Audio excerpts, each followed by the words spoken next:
శ్రావ్య నీ చిన్న కూతురు కాబట్టి తన ద్వారా శారదమ్మకి ఏమైనా గుర్తుకొస్తుందేమో. ఈ విషయం గురించి శ్రావ్యతో మాట్లాడాలి.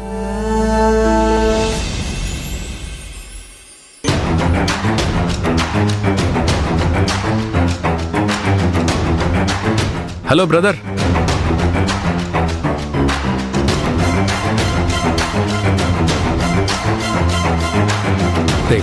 నేను మళ్ళీ మాట్లాడతాను, ఫోన్ పెట్టే. మళ్ళీ ఎందుకు వచ్చావు? వర్ష కోసమేనా? నేను చచ్చేలా కొట్టిన బుద్ధి రాలేదా నీకు?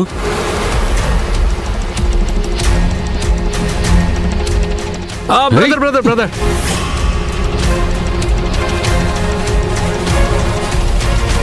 సారీ బ్రదర్, నన్ను తప్పుగా అర్థం చేసుకోకు రామరాజు. నాకు నా భార్య అంటే మాటల్లో చెప్పలేనంత ప్రేమ. నేనంటే తనకు కూడా అంతే ప్రేమ. ఆలోచన లేకుండా చేసిన ఒక తొందరపాటు పని వల్ల తను నా నుండి దూరంగా వెళ్ళిపోయింది.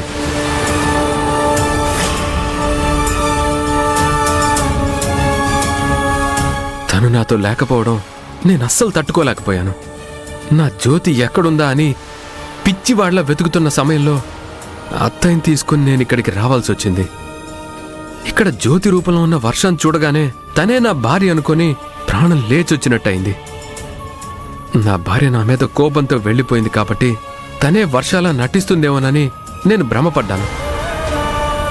అందుకే తనతోనే నేను జ్యోతినని చెప్పించాలనే ప్రయత్నంలో తన వెంటపడ్డాను. కానీ నువ్వు నన్ను అంతలా కొడుతున్నా తను సైలెంట్గా ఉందంటే అక్కడే అర్థమైంది తను నా జ్యోతి కాదు, వర్ష అని.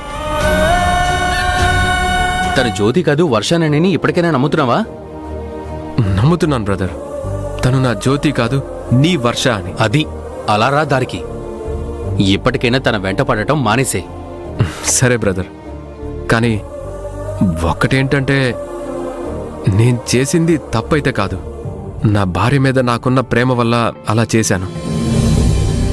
ఇప్పుడు నువ్వున్నావు, చిన్నప్పటి నుంచి నువ్వు వర్షాన్ని లవ్ చేస్తున్నావు. తన మనసులో నువ్వున్నావో లేదో తెలియకుండానే నీకున్న ప్రేమ వల్ల నువ్వు తన వెంట పడుతున్నావా లేదా? అవును, అది కూడా అంతే. అయినా నా ప్రేమ గురించి నీకెలా తెలుసు? నీ లవ్ స్టోరీ గురించి ఇక్కడున్న ప్రతి ఒక్కరికి తెలుసు. ఏ చెట్టునడిగినా, ఏ పుట్టనడిగినా, ఏ కాలువనడిగినా ప్రతి చోట రాజు వర్ష, రాజు వర్ష అనే అంటున్నారు. అలాంటప్పుడు నీ లవ్ స్టోరీ గురించి నాకు తెలియకపోవడం ఏంటి బ్రదర్? ఈ తెలుగు రాష్ట్రాల్లో ఎవరిని అడిగినా రామరాజు, వర్ష అనే అంటున్నారు. అలాంటప్పుడు నేను నీ గురించి తెలుసుకోకుండా ఎలా ఉంటాననుకున్నావు బ్రదర్?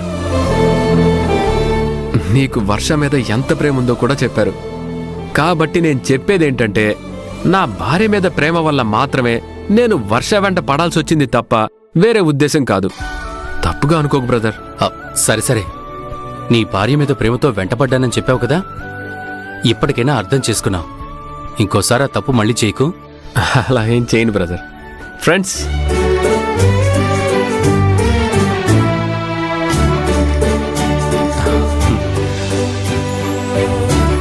అంతేకాదు బ్రదర్, నేను ఇంకో నిర్ణయం కూడా తీసుకున్నాను.